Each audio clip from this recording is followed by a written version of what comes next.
Y'all see me? Hello, good afternoon. I'm coming on really quick just to do a, I don't know where to look at. Anyway, I had, seen a picture. I think I seen this picture on Facebook.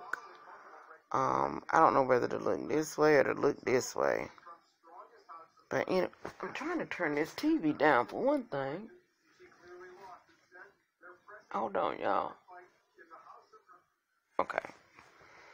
So, I tell you, I am about to freeze. It's been cold all day. And they said it's supposed to be even colder tomorrow. Ooh, so I'm in the bed snuggled up, honey. Ooh. So, anywho, I had saw this picture on Facebook, and it was a picture of a young girl who had gave birth to a baby in Nigeria. Yeah, Nigeria. And she had gave birth to the baby in looked like horrible conditions, like she was in a trench. On the ground, trash everywhere. And when I seen that picture and the baby, you know, she had the baby right there. She didn't have no hospitals, no medicine, no nurses, not even a clean environment. It was horrible. And it really broke my heart. I cried. And I also began to pray for her. And actually, I got her picture and that baby picture as my screensaver on my phone. Because it made me think about how blessed, and I mean blessed, we are.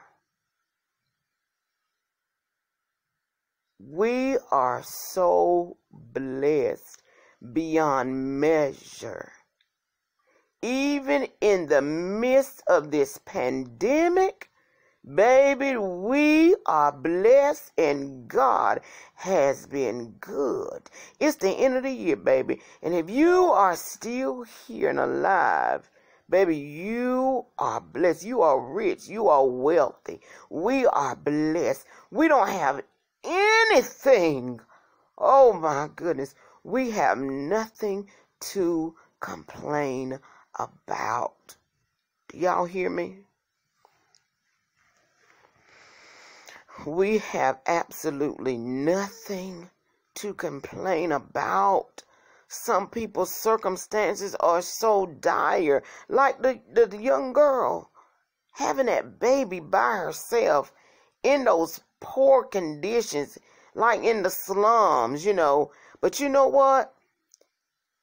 God took care of her and took care of that baby in her womb. Oh, yes, he did. See, we are so spoiled, Americans. We are so spoiled. We feel like, well, you got to have this and you got to have that. And, you know, we feel like things are impossible. But I'm telling you, God will meet you right where you are. You take, for instance, we don't tempt God.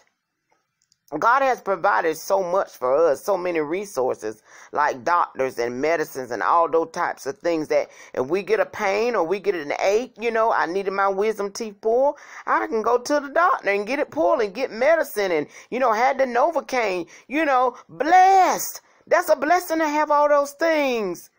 But guess what? If I was in a situation where I didn't have access to those things, guess what? God would have been my Novocaine. God would have been the dentist. God would have been my pain medicine. God would have been everything I needed for him to be. That lady, that young girl that had that baby, she had no doctors. So God was her doctor. She had no midwife or nobody to come talk with her and help her get through. So God was there for her. He took care of that baby for 9 months, however many months she carried that child. And he was there to make sure that she gave birth to a healthy baby. Look healthy to me.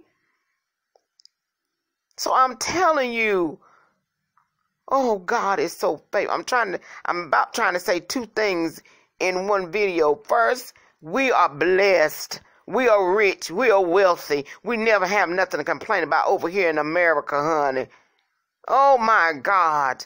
Compared to what some folk are going through, we are blessed. God has given us so much. Doctors. He's given us medicine. But in other places, there are no doctors. There is no medicine. So guess what? People know God on a different level. They know him on a different level. Because no one would ever consider over here having a baby in those circumstances. Oh, that's impossible. You can't do that. You got to have the medicine. You got to have. But let me tell you, God is the medicine.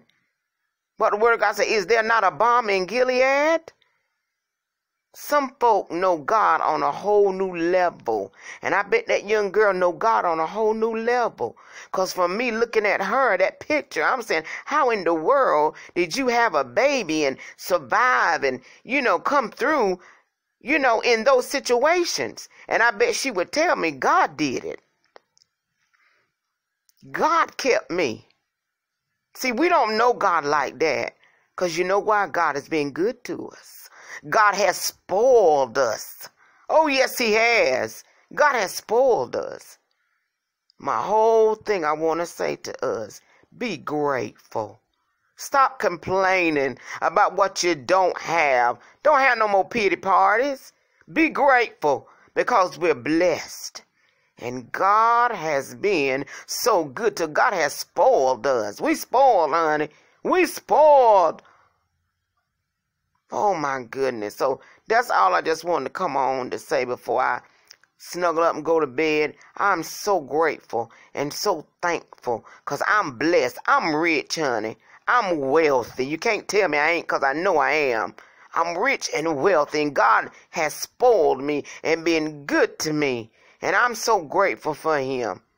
So grateful for him.